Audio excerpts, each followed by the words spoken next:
Hello everyone, welcome to my channel. My name is Mikel Angelo, and today we have, as seen by the title, an H&K P30SK V3 and 9mm. So let's go ahead and open this up real quick. Now this one is, I don't know if this was a law enforcement trade-in or if this is supposed to have the LEM trigger. So basically, when I ordered this gun on Gunbroker, when I won the auction I should say, the ad said HKP30SK LE. Now, I don't know if he meant a law enforcement trade-in. It didn't say in the description, or if they meant the LEM trigger. Obviously, this is not the LEM trigger. This is the V3 trigger. So, which is actually the gun I wanted in the first place. So, as you can see, I'm pretty sure it's a law enforcement trade-in because I have actually an extra base plate magazine and I don't have the mag loader, strangely enough, but it still comes with all the side straps, the back straps, the gun itself, the extended magazine, which honestly I think this is the extra magazine, because he's looking at the other videos online, which are a little older. They all only have the base plate magazine, which I mean would make sense. And then this was one of the major complaints, and they really wish H&K would release the extension for the pinky section, which they did. So there is that. But yeah, so I also put 250 rounds through this gun. So this is actually going to probably be my next carry. Ideally, it's going to replace the shield and the SIG, because I do have a 15 round magazine. A 15-round magazine on the way with the kind of like the extension on the bottom, so I can get 15 rounds, a 50-round double stack, and then on days that I have to conceal a little more, I have the 10-round with the fingers, and then on days where I have to be really discreet, I have the 10-round flat. So I also did order a Vetter holster. I want to try them again and see if they're better with their subcompact line instead of their full-size line, because I do believe that with Vetter, it may have just been specifically the full-size pistol is the reason why that claw didn't work. If you didn't see that claw teak video, I will link it in the description below, and you can watch that. So what do I think of this gun? So the only major complaint that I have with this specific gun is actually the slide stop, and then the aesthetic. I personally think it looks like a very well, and I'm gonna get a lot of crap for this, a very well refined high point. Like, it's slim on the bottom, it's super thick and bulky up top. It's not particularly pretty in my opinion. Like, there's just a lot, like it has a real thick top like a high point. It's kind of blocky like a high point, but it has like this like really skinny bottom portion. And like I said, I'll probably get a lot of flack for that, but that's really the first thing I thought when I saw this gun, when I pulled it out of the box. Is like, wow, this looks like a high point, but 6 or 8 times the price depending on your area. But yeah, so going back outside of the aesthetics, it shoots really well. I do like the trigger. The paddle takes a while to get used to, but as you can see, the magazine really shoots out. But yeah, so the main reason why I don't like the slide stop, and this is a common, or slide release, it's not a slide stop, it's a slide release, is the main reason is just like in the other videos you may have watched, when you're in your forward thumb's grip, my thumb literally rests right on the slide stop. And like some people are like, well, just move your thumb. It's like, well, my ideal grip, right? Like I guess I could just do this. But I mean, why? If every other gun that I own, which is I think the 6 other handguns, which you've seen all of them at this point if you've watched all my videos, like I don't have to change my grip for. I guess H&K is a little different. Maybe they've earned that right, being a more premium handgun brand, but that's my main issue. And basically what would happen is that the last round would be fired, the slide would come back. Obviously wouldn't lock to the rear because I'm riding the slide release, and it would just go forward, and then I would go to pull the trigger again, and then nothing. So that's really it. And then I would rack the slide back, just to see if it was just a dead round or whatever, and it would lock back, and it would just be an empty gun.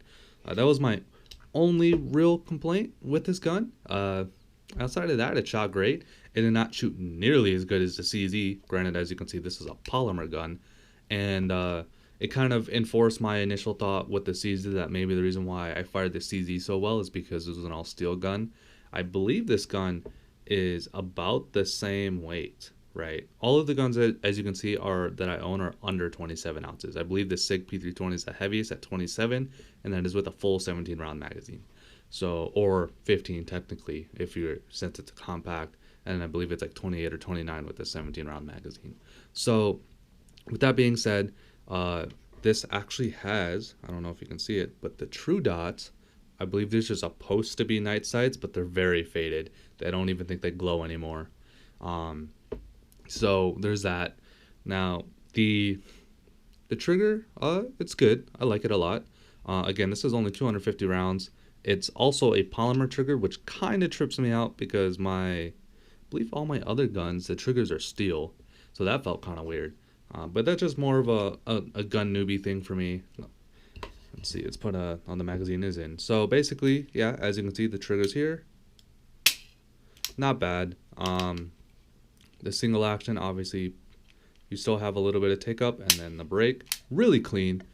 But yeah, so I really don't have any complaints about this gun, nearly as well as the CZ Rami. So that's pretty much all I got to say about this gun for the first 250 rounds. This is the gun I intend on carrying, so there's going to be a 500, 750, 1,000, and so forth round review. Again, after the 1,000 round review, I'll only go 1,000 rounds after that. And yeah, so, or every 1,000 consecutive 1,000 rounds. And basically, it's pretty cool. As you can see, the Picatinny rail, in case you didn't pick that up. But yeah, I don't know. It's definitely an adjustment. The decocker's great. I do like it. Obviously, it was designed for a right-handed person. I'm pretty sure. Let's see if I can do it with my right hand. Yeah, it's definitely designed for a right-handed person. Maybe I can swap it. I can't tell. I might be able to swap it, which would be pretty dope. But yeah, it is not bad. Also, the takedown, not a big fan. It requires a little bit of finger foo to get this out, specifically with this pin, because you just pull this back, you push this pin out, and you line it right down here. So, like, here, I'll just show you real quick. If I can even do it. It took me a hot minute to figure out. So, like, there's no way for me to really grip the slide to get it to where I need to go, because with like the CZ and with other guns, you literally just have to do this. Oh, hot damn. Well, never mind. Maybe I'm just an idiot. But yeah, so as you can see, there's this square block line, and you just push the other side through. You push this pin through, and this pops out. It doesn't come out. It just pops out, and then the slide comes right off.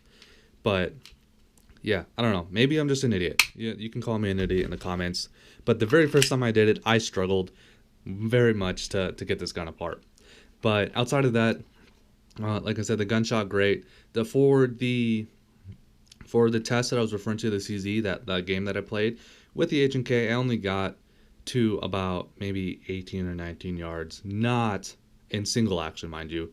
Not nearly as good. And then I'm not proud of it. Again, it could just be the polymer. It could be that the CZ has a better trigger. It could be the integrated rails of the CZ that made me shoot it better. I don't know. I have to buy another CZ to see if it's the CZ design or if it's maybe the steel design. There's a lot of experimenting. I'm going to have to buy at least 2 more guns or borrow 2 more guns to really discover this, to see if it's the CZ integrated rails or to see if it's the an all steel construction, and it doesn't matter if it's CZ or not. Either way, I don't mean to talk about the CZ so much, but I shot these guns literally within 2 days of each other, and they were kind of competing for competing for what my carry piece was going to be, because honestly, if the CZ didn't have the reliability issues, I would have given that CZ to my buddy for his birthday, and then I would have immediately bought another one. But in this case, I'm just going to keep the HK and P30, because if I was going to buy another CZ 2075, I would have sold the H&K for it. But yeah, no, it's a good gun. I like it a lot. I'll give you guys an updates for the 500 and 750 and 1000 review. But yeah, that's my review. Well, my impression, I should say. I shouldn't say review, but my impression of the H&K P30SK. If you have any questions, go ahead and leave a comment and I will get back to you. Go ahead, like, subscribe, dislike, do whatever you want to do, and I'll see y'all in the next one.